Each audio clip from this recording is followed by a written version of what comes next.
여러분 안녕하십니까? 포항 MBC 930 뉴스입니다. 지난 20일 포스코 포항제철소에서 진공 펌프차로 배관 찌꺼기를 뽑아내던 청소 노동자 등 6명이 유해가스를 마셔 다친 사고, 아직 2명이 중태인데요. 경찰과 노동, 환경당국이 유해가스 성분은 무엇인지, 가스는 어떻게 새어나왔는지 등을 밝히기 위해 합동 감식을 벌였습니다. 김기영 기자입니다.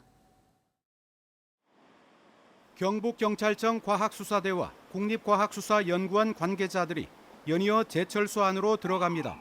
고용노동부 포항지청, 대구지방환경청 등 6개 기관과 합동 감식에 나선 겁니다. 사고는 지난 20일 천장이 열려있는 스테인리스 스틸 4제강 공장 야외에서 발생했습니다. 환기가 비교적 잘 되는 곳이기 때문에 유해가스 종류가 무엇인지, 유출 경위는 어떻게 되는지를 밝히는 것이 이번 합동 감식의 핵심입니다. 어떤 가스가 어떻게 유입되는지 그 부분에 좀 집중적으로 보고 있습니다.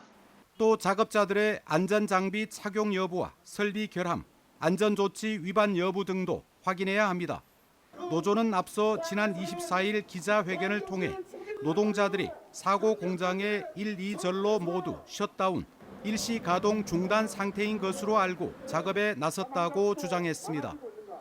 사고 지점은 평상시 가스가 나오지 않았던 곳이었다. 그러나 피트하부 또는 노후 배관을 통해 가스가 유입됐음을 가능성이 확인되고 있다. 경찰 역시 이 부분도 중점적으로 살펴볼 예정입니다. 저희도 그런 부분 다 인지하고 있고 다양하게 이제 수사 가능성 열어두고 수사할 예정입니다. 경찰은 감식과 조사 과정에서 찾은 증거를 분석해 위법 사항 여부 등을 엄정하게 수사할 방침입니다. 한편 포스코는 지난 3월에 이어 이달 5일에도 중대재해로 1명이 숨지는 등 사고가 잇따르자 제철소장을 해임하고 사장이 소장을 겸직하며 대책 마련에 나서고 있습니다. MBC 뉴스 김기영입니다. 술자리가 잦아지는 연말연시를 앞두고 경북경찰이 음주와 약물운전 집중 단속에 나섭니다. 경북경찰청은 내년 2월까지 음주 사고가 잦은 번화가와 고속도로 진출입로 등을 중심으로 불시 단속에 나선다고 밝혔습니다.